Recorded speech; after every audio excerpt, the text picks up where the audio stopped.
भगवान श्री कृष्ण अपने हर रूप से भक्तों का मन मोह लेते हैं। कुछ लोग लड्डू गोपाल के रूप में भगवान श्री कृष्ण को अपने घर लाते हैं तो कुछ घर में उनकी मूर्ति स्थापित करवाकर उनकी पूजा करते हैं।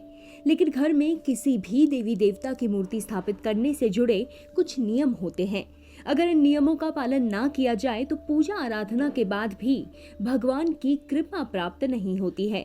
आज की इस वीडियो में हम आपको बताएंगे कि अगर आपने अपने घर में श्री कृष्ण की मूर्ति स्थापित की है तो किन बातों का आपको ध्यान रखना चाहिए। इसके साथ ही हम आपको बताएंगे कि घर में मंदिर से जुड़े कुछ जरूरी नियम क्या होते हैं। तो आइए सबसे पहले जानते हैं कि घर में श्री कृष्ण की मूर्ति स्थापित करने के बाद आपको किन नियमों का पालन करना चाहिए। घर में श्री कृष्ण की मूर्ति को उत्तर पूर्व दिशा में स्थापित करें।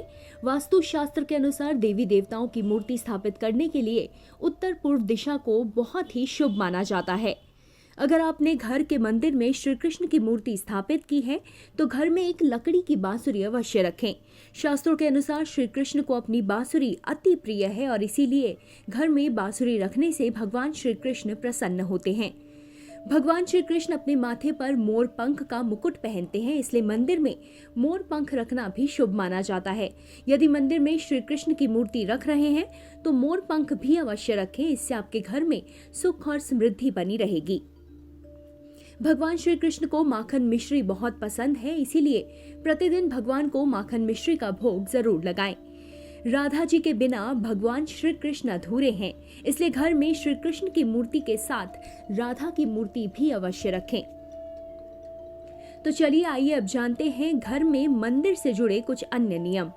घर में मंदिर हमेशा ईशान कोण यानी उत्तर पूर्व दिशा में ही बनाना चाहिए। शास्त्रों के अनुसार शुभ कार्यों के लिए ईशान कोण का सबसे उत्तम माना गया है। कभी भी दक्षिण दिशा में मंदिर को स्थापित नहीं करना चाहिए।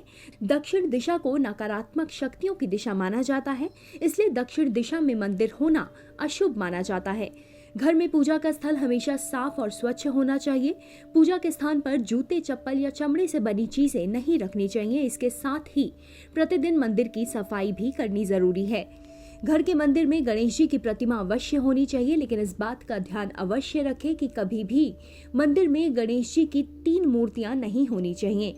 घर के मंदिर में शंख रखना शुभ माना जाता है, लेकिन इस बात का अवश्य ध्यान रखें कि मंदिर में हमेशा एक ही शंख होना चाहिए। 2 शंख का होना भी अशुभ माना गया है। कभी भी मंदिर में खंडित मूर्तियां नहीं होनी चाहिए। यदि कोई मूर्ति खंडित हो गई है तो उसे किसी पवित्र नदी में प्रवाहित कर देना चाहिए। मंदिर में भगवान को अर्पित किए जाने वाले फल फूल हमेशा साफ होने चाहिए और मंदिर में फूल चढ़ाने से पहले हमेशा साफ पानी से उन्हें धो लें। कभी भी घर में मंदिर में पूर्वजों की तस्वीर को नहीं रखना चाहिए। शास्त्रों के अनुसार देवी देवताओं की तस्वीर के साथ पूर्वजों की तस्वीर रखने से भगवान रुष्ट हो जाते हैं।